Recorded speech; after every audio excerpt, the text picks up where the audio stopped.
अस्सलामुअलैकुम मेरे दोस्तों, सजनों और बेलियों। मैं हूं इजहार अहमद और वेलकम करता हूं आपको किचन गार्डनिंग चैनल पर। और उम्मीद भी रखता हूं कि आप सब लोग खैरियत से होंगे, फिटफाट होंगे, अच्छे अच्छे से कामों में खूब अच्छे से बिजी होंगे। मीमोसा पीडी का मतलब छुई मुई का पौधा। जब हम छोटे थे तो ऐसा पौधा हमें देखने में बहुत मुश्किल से मिलता था, लेकिन ये बहुत ही आसानी से ग्रोथ करने वाले और जंगली पौधे हैं। जहाँ पर जंगल या जहाँ पर ज़्यादा खेत होते हैं वहाँ पर भी ये देखने में मिल जाते हैं, लेकिन शहरों में सिर्फ नर्सरी पर ही ये मिलते हैं या फिर घरों में इसकी सीडलिंग की जाती है। ये दो पौधे मैंने सीड से ग्रो किए थे और ये 3 इंच के गमलों के अंदर मैंने लगाए हुए हैं। छुई मुई का पौधा काफ़ी शर्मीला होता है। जैसे ही इसके पत्तों को टच किया जाए तो इसके पत्ते बैंड लेकर बंद होने लगते हैं, और अगर बहुत ज़्यादा तेज़ हवा चले या बहुत ज़्यादा हम फोर्स से इसको पुश करते हैं तो इसकी टहनी भी नीचे बैंड ले लेती है। ऐसे लगता है जिस तरह इनके अंदर भी कोई फीलिंग होती है कि हमें कोई टच कर रहा है। तो आज हम इसी की केयर के ऊपर बात करेंगे कि इसकी केयर क्या होनी चाहिए, ये किस सीज़न में उगता है और कब इसको फ्लावरिंग होती है और इसकी कटिंग चल सकती है या नहीं।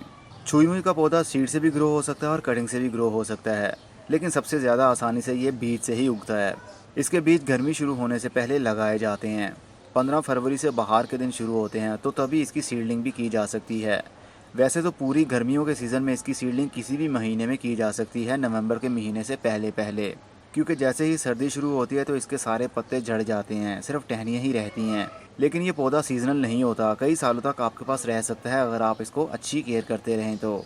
इसकी अच्छी केयर सिर्फ यही होती है कि इसको बड़ी स्पेस दी जाए, क्योंकि इसकी रूट जल्दी ही बाउंड होना शुरू हो जाती हैं छोटे गमले के अंदर। तो जैसे ही इसकी रूट्स बाउंड होती हैं तो इनके पत्ते भी पीले होने लग जाते हैं और आहिस्ता आहिस्ता झड़ जाते हैं, सिर्फ टहनियाँ ही रह जाती हैं। तो फिर पूरा पौधा ही मुरझा जाएगा। छुई मुई के पौधे के लिए ज़रूरी है कि इसको बालू मिट्टी या सैंडी सॉइल के अंदर ग्रो किया जाए। अगर इसको चिकनी मिट्टी के अंदर ग्रो करेंगे तो इसकी रूट्स ठीक तरीके से डिवेलप नहीं हो पाएंगी। इसको ड्रेनी सॉइल अच्छी लगती है और साथ में सॉफ्टनेस भी, नरम मिट्टी हो और उसका ड्रेनी सिस्टम भी अच्छा हो तो इसकी ग्रोथ होगी। इस पौधे की हाइट करीब 2 से 3 फुट तक लंबी हो सकती है और इसकी काफ़ी सारी ब्रांचेस निकलती हैं। जैसे ही ये पौधा बड़ा होता है तो इसकी ब्रांचेस को कांटे लगना भी शुरू हो जाते हैं, और कांटे इसके काफ़ी तीखे होते हैं, लेकिन उस कांटे से आपको कोई प्रॉब्लम नहीं होती। अगर आपको कांटा चुभ जाता है तो उससे कोई इन्फेक्शन नहीं होता। छुई मुई के पौधे को फूल भी लगते हैं। जैसे ही पौधा मेच्योर हो जाता है, 1 से 2 फुट इसकी हाइट बढ़ जाती है और फुल सनलाइट इसको मिलती है तो इसको फ्लावरिंग भी होती है। इसके फूल देखने पर काफ़ी खूबसूरत लगते हैं, लेकिन पौधा ज़्यादा बुशी नहीं बनता। लंबी लंबी इसकी ब्रांचेस बनती हैं और आगे उसके पत्ते लगे होते हैं।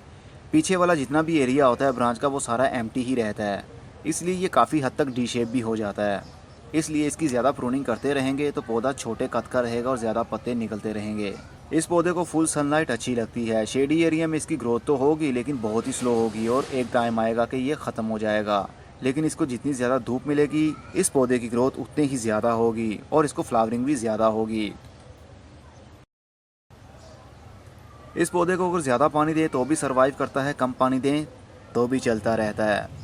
छुई मुई के पौधे को कोई भी खाद ना दी जाए तो भी ये सर्वाइव करता है और अच्छे से ग्रोथ करता है और फ्लावरिंग भी होती है। इसकी फ्लावरिंग और इसकी ग्रोथ के लिए ये डिपेंड करता है कि इसको कितनी धूप मिल रही है। अगर फुल डे की धूप में इसको रखते हैं तो बहुत ही कमाल की ग्रोथ चलती रहेगी, और फुल धूप में ये पानी भी ज़्यादा पीता है, इसलिए इसको डेली बेस पर आपको पानी देना पड़ सकता है। जब इसके पत्तों के साथ खेला जाए तो बहुत ही अच्छा फील होता है, एकदम ऐसे जिस तरह हम किसी से बातें कर रहे हों। इनमें से एक पौधे को मैं शिफ्ट करने वाला हूँ बड़े गमले के अंदर, क्योंकि ये 3 इंच का गमला इसके लिए बहुत ही छोटा पड़ गया है। इसकी रूट्स भी नीचे से बाउंड हो रही होंगी, जिसकी वजह से इसके पत्ते पीले होने लग जाते हैं और इसकी हाइट ज़्यादा बढ़ती नहीं है। इसके लिए मैं यूज़ कर रहा हूँ करीब 7 इंच का गमला, वो भी फ्लेक्सिबल प्लास्टिक का। इसके अंदर मैं मिट्टी यूज़ नहीं कर रहा हूँ। इसके अंदर कोकोपीट, परलाइट और कंपोस्ट का मिक्सचर है। 40% कोकोपीट है, 40% कंपोस्ट है और 20% परलाइट। इस पौधे को किसी भी महीने में लगाया जा सकता है, लेकिन बहुत ज़्यादा ठंड के महीने में इसको लगाना थोड़ा सा प्रॉब्लम क्रिएट कर सकता है, क्योंकि गर्मी के दिन इसको मिल नहीं पाएंगे, धूप सही तरीके से मिल नहीं पाएगी और इसकी रूट्स डिवेलप नहीं हो पाएंगी। ये देखिए छोटे से गमले के अंदर इसकी रूट बाउंडिंग हो रही है, और जिस सॉइल के अंदर मैंने इसकी सीडलिंग की थी वो भी यही मिक्सचर था। पौधे को जब भी रीपोर्ट किया जाए तो याद रखिए उसकी ग्रोथ कुछ दिनों के लिए थम सी जाती है। सम टाइम किसी किसी पौधे के पत्ते भी पीले होकर झड़ जाते हैं और सिर्फ टहनियाँ ही बाकी बचती हैं। लेकिन जैसे जैसे उसकी रूट्स डिवेलप होती हैं वो नए पॉट के अंदर सेटल होता है तो दोबारा से उसकी नई ग्रोथ आने लगती है। लेकिन जो पत्ते झड़ जाते हैं या पीले हो जाते हैं वो दोबारा ग्रीन नहीं होते, बल्कि नए पत्ते आते हैं। इसको जितनी ज़्यादा बड़ी स्पेस देंगे उसकी ग्रोथ उतनी ही ज़्यादा होगी। इसके लिए 10 इंच का या 12 इंच का गमला भी लगाएं तो बहुत अच्छा रिज़ल्ट मिलता है। जब इसके पत्ते हाथ लगाने की वजह से बैंड लेकर बंद हो जाते हैं तो कुछ देर के बाद दोबारा से खिल जाते हैं।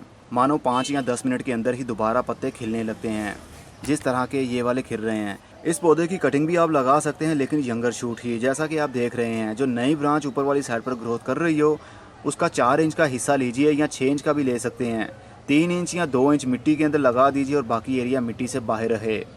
जो एरिया मिट्टी के अंदर जाएगा वहाँ पर कोई भी पत्ता साथ में नहीं होना चाहिए, नहीं तो फंगस लग जाएगा और कटिंग आपकी कामयाब नहीं हो पाएगी। और कटिंग को कुछ दिनों के लिए हम रखेंगे शेडी एरिया में। कटिंग लगाने के 2 ही सीज़न होते हैं, या तो बाहर के दिनों में या फिर बरसात के दिनों में।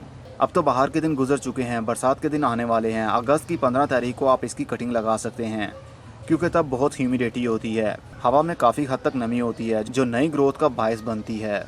इससे बढ़कर इसकी कोई भी और केयर नहीं है। बस ले लीजिए और इसको फुल धूप में रखिए और रूटीन से पानी देते रहें। बहुत ज़्यादा ओवर वाटरिंग करने की भी ज़रूरत नहीं है, नहीं तो ये मुरझा जाएगा। इसके पत्ते पीले होने की 2 वजह होती हैं। एक तो बहुत ज़्यादा ओवर वाटरिंग करते रहना, दूसरा इसकी रूट बाउंडिंग हो जाना। जब इस गमले के अंदर इसकी ग्रोथ काफ़ी बढ़ जाएगी और रूट्स बाउंड होने लगेंगी तो इसके पत्ते पीले पड़ने लगेंगे। तब हम इसको निकालेंगे, इसकी आधी रूट्स काट देंगे और दूसरे गमले के अंदर शिफ्ट कर देंगे, या फिर इसी तरह रूट बाउल निकालेंगे और इससे बड़े गमले के अंदर शिफ्ट करेंगे, ताकि इसकी नई ग्रोथ और नई जड़ें बन सकें। बस इससे ज़्यादा इसकी कोई और केयर नहीं होती। अब मैं चलता हूँ। खुदा हाफिज़, goodbye, see you and tata, और अपना बहुत सा ख्याल रखिएगा।